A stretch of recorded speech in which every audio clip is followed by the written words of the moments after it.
ถ่ายคือมันยามแดดแต่มันบ่ปักเอาต้มเอางอพี่แน่เขาปั้นหนึงตามร้านนั้นพวกเนาะเอาต้นดับคนหนึ่งเอาสตาร์ท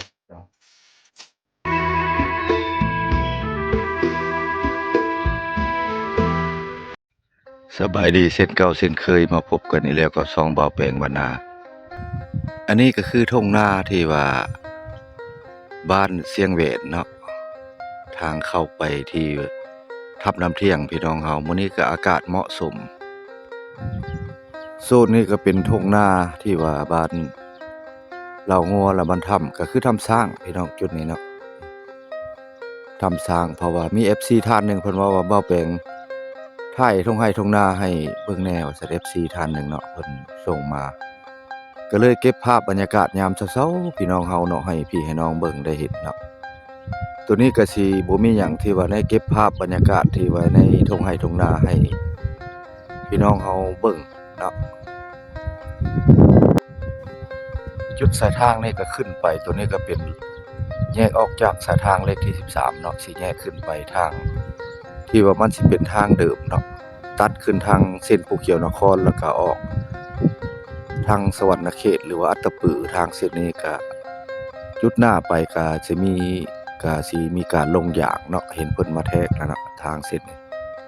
ขึ้นไปตีนภูพุ่นแหละพี่น้อง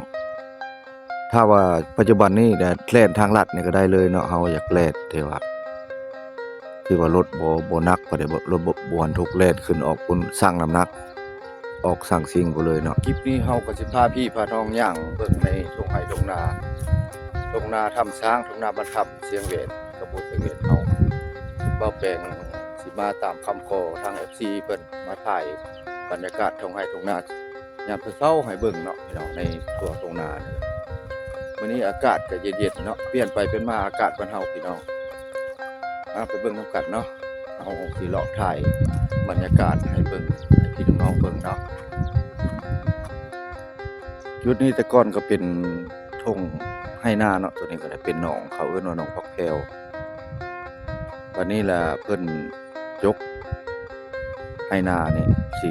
ปล่อยป่าธรรมชาติเข้าเพราะว่าแต่ละปีแล้วมันน้ำสิอั้งแ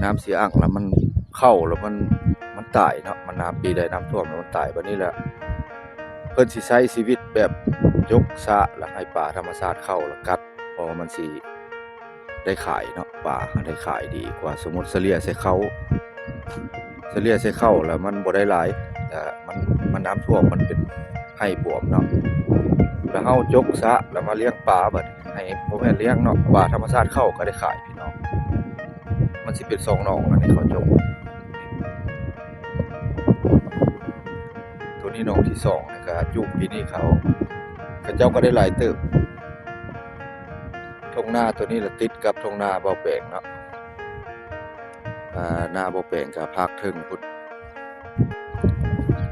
โซนอันผาใหญ่ๆตัวนี้แหละคือผาช้างคือถ้ำช้างเด้อพี่น้องนี่พวกคนก็สิจำบ่ได้แล้วมันเป็นทุ่งนาเอาย่างลัดข้ามไปก็ได้พี่น้องตัวนั้นก็ผาหน้าช้างกับผาหนองเฒ่าผาหนองเหี่ยบ่อนเบาแปลงไปถ่ายวานในกินป่าวานนี่เนาะหลายๆผาเบาแปลงยังสิเข้าไปฮอดในพุ่นเนาะจุดบ่อนถ้ำหลายๆถ้ำยังสิเข้าไปอยู่แต่ว่ายังหาโอกาสเนาะอันนี้ถ่ายทุ่งนาให้เบิ่งก่อนบรรยากาศยามเช้าๆเนี่ยผาถ้ำช้างในความจริงแล้วมันก็เป็นผาใหญ่ถ้ำมาแต่เดิมที่เกิดขึ้นหลายร้อยปีเฮาก็บ่ฮู้เนาะหรือว่าหลายพันปีเนี่ยก็แล้วแต่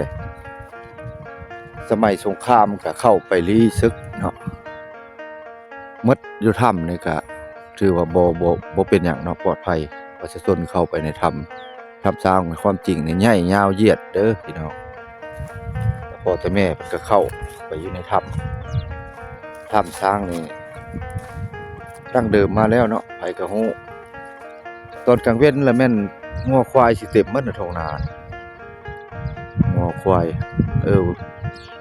เพิ่นจะปล่อยออกมาเดี๋ยวนี้นึงบ่ทันออกมากินหญ้าเนาะเฮาสิพาเลาะเบิ่งทุ่งไร่ทุ่งนานี่พวกงัวก็เริ่มออกกินหญ้าแล้วพี่น้องเริ่มปล่อยเริ่มหยังออกมาแล้วส่วนมากก็จะมีแต่งัวค ควายนี่ก็ส่วนน้อยน่ะบ่เห็นนะเพิ่นขายมาแล้วมีแต่ซื้อควายเล็กนั่นแหละซื้อรถไถน่ะมาถ่ายทุ่งนาโดยเฉพาะให้พี่ให้น้องเบิ่งใน FC ที่ว่าอยากเห็นเนาะที่ว่าผู้อยู่ต่างประเทศผู้ที่ไปไกลที่ว่าบ่ได้มายามบ้านก็เคยมาแถวนี้ก็ยังสำนึกกันได้อยู่เนาะก็อยากเห็นบ่แปลงก็ได้ถ่ายให้พี่น้องเห็นนี่ในทุ่งนานี่เริ่มออกมาแล้วเมื่อวานพี่น้องนี่สังเกตตัวนี้แล้วมันห้องห้วยหนองฮีนี่บ่อนเขาเจ้าผ้าป่าเนี่ยตัวนี้จุดหน้าก็แม่นพิภาษาเนาะจุดหน้าผางัวเริ่มปล่อยออกมาแล้วตัวนี้จะเป็นงัวบรรทับเพิ่นปล่อยแต่ว่างัวบรรทับนี่ส่วนมากเพิ่นก็บางเจ้าเพิ่นก็เอาอยู่งัวเอาควายเข้าแล้วก็สวยแล้วก็ปล่อยเอาถ่ายที่ว่ามันยามแดดแล้วมันบ่คักเอาต้องได้ถ่ายยาม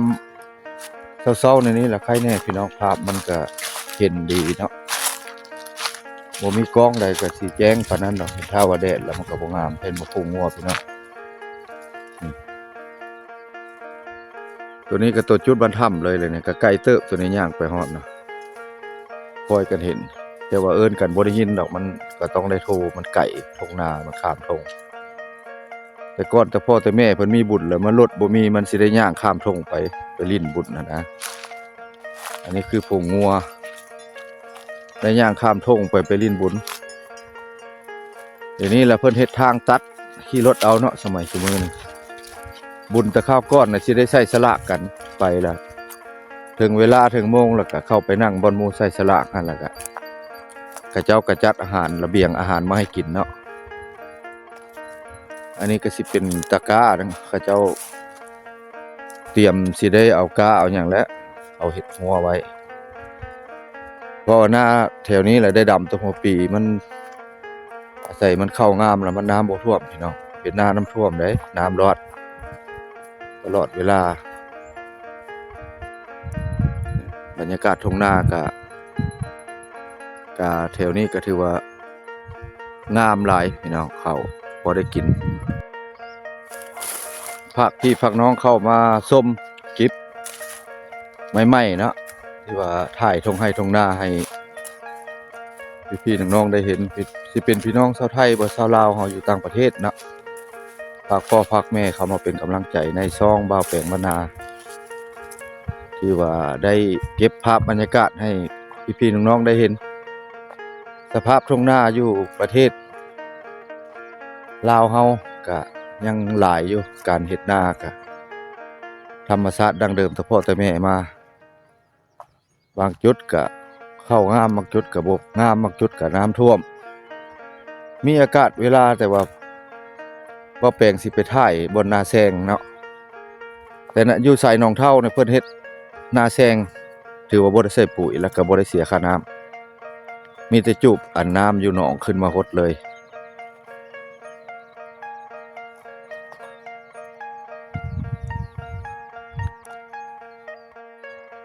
FC บางท่านว่าซ่องบ่แปลงก็มีซับไปซับมาเนาะซ่องนี้เราเป็นซ่องรวมบ่แม่นนั้นซ่องหลักของบ่แปลงบ้านนามันเป็นซ่องรวมเนาะพี่น้องก็สิมีทุกอย่างไปหาอยู่หากินไปทำบุญแล้วก็ไปทำซ่องนี้เราเป็นซ่องหลักแล้วก็เป็นซ่องรวมเด้อพี่น้องก็ได้เบิ่งทุกแนวหากินก็มีแล้วแต่บ่แปลงมีเวลาได้ไปถ่ายแล้วก็ได้ถ่ายให้พี่น้องเฮาได้รับรู้หรือว่าได้เห็นกันเนาะผู้ใดมักได้ชอบก็ติดตามกันไว้ในช่องบ่าวแปลงบ้านนาวิถีชีวิตอันนี้ก็ต้นไห้เด้อพี่น้องต้นไห้พอมักไห้ครับบ่มีนกกินเนาะต้นไห้นี่ธรรมดาเห็นนกคือแต่ก่อนนี่มันสิหลายเลยมันสิมากินมักไห้นี่นกเนาะมีแต่งัวอันนี้งัวกินมักไห้ก็มีพี่น้องเห็นบ่นี่งัวกินมักไห้ก็มีอันนี้เพิ่นเฮ็ดสวนอันนี้ก็กับเพื่อนเดียวกับบ่าวแปลงบ้านนานี่แหละเพิ่นเฮ็ดเวียกแล้วก็เพิ่นเฮ็ดสวนนำอันนี้ก็เป็นนาเพิ่นส่วนมักทั่วก็เป็นที่ว่าสุดท้ายตามเบิ่งนี่เนาะส่วนมักทั่วเก็บสุดท้าย พอสิพาเพิ่นไปเบิ่งสวนมักทั่วเพิ่นก่อนอันนี้ล่ะคือสวนมักทั่วเพิ่นเฮ็ดรอบสุดท้ายเนาะเพื่อนฮักเดี๋ยวมาถ่ายสวนเพิ่นคนเมียน้ำ อืมเพิ่นเฮ็ด อยู่อเมริกาผมเอาอย่างมา เพิ่นเฮ็ดอันนั้นเพิ่นเฮ็ดสวนมักทั่วสุดท้ายเนี่ยเดี๋ยวกำลังฮดนี่พี่น้องว่าแปลงสิพาเบิ่งนี่โอ้อันรอบสุดท้ายบ่นี่ยังฮดคืนอยู่บ่บ่ได้หลายปานใดละอันขายแต่ขายมานี่หลายเติบเลยเนาะบ่ได้ไล่เนาะรอบสุดท้ายได้ฮดก็คืนเนาะคืนคือเก่าถือว่าได้ขายดีได้เพราะว่ามันหมดล่ะแม่นแล้วบ่มักทั่วเพิ่นก็บ่ได้ใช้ยาพี่น้องแซ่บอยู่บ่ได้ฉีดยามีแต่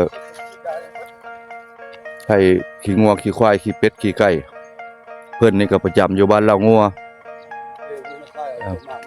เมืองตะแคะแค่ขมวนคือกันนี่เด้ทางนั้นก็สิเลาะถ่ายให้เพิ่นเบิ่งเลาะให้พี่น้องเบิ่งเห็นบ่ส่วนมากก็เฮ็ดนาแล้วก็เฮ็ดสวนนี่ก็รายรับก็ดีเด้อเพิ่นถามเพิ่นแต่ว่าเพิ่นก็บ่ค่อยตอบโจทย์เพราะว่าเพิ่นก็อยากอายกล้องนะเฮาเห็นเพิ่นขายเรืออยู่พอได้อยู่พี่น้องคลิปนี้ก็บ่มีหยังหลายวิดีโอนี้ก็ขอไปก่อนพี่น้องเข้ามาภาพเป็นกำลังใจในเด้อพี่น้องเฮาเนาะไปก่อนคลิปนี้ก็ได้บ๊ายบาย